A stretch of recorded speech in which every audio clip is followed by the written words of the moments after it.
My name's Nick Henry and I'm the author and creator of London Gothic.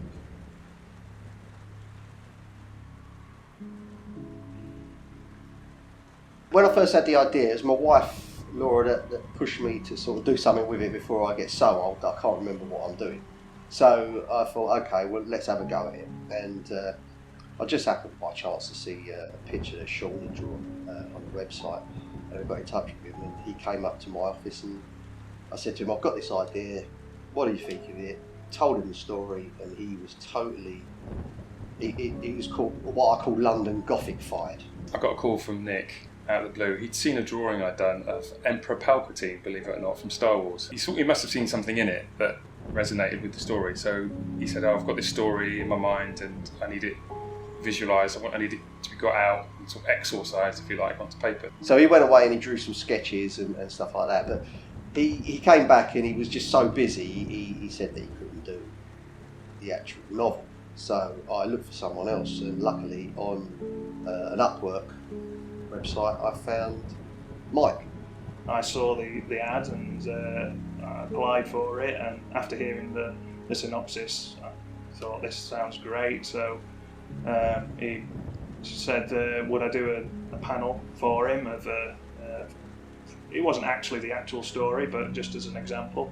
After reading the scripts and getting to know Nick and finding more out about the story, it just seemed like this is something incredibly unique, and the world building is so deep that there's so many stories that can be told, and the characters are really, really interesting.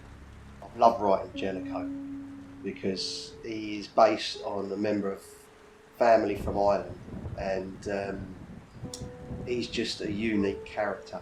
He really possesses the power of sarcasm, and it brings in quite a dark humour to the whole novel.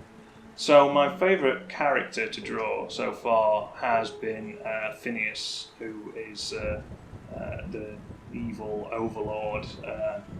His style is very egotistical, and he's very fanciful in his style, and a lot of his character can come across in the way that he moves and the way that he fights. He's very vicious and but also graceful at the same time. So drawing fight scenes with him has been fantastic. So the Duke is the last known living descendant of the Chitauri, and was trained with the sole purpose of basically keeping the Sinestro at bay, working in the shadows, fighting the Sinestro, and making sure that the public do not ever know.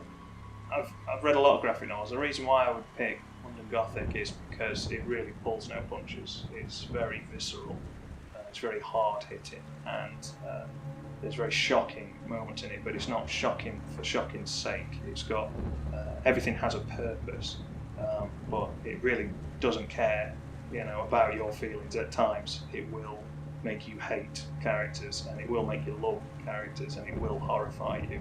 Yeah, to be honest, this is the darkest thing I've ever worked on. So what's different about this approach was that it being the darkest story I ever had to tell, I had to sort of dig deep a little bit and try and find the darkness inside me.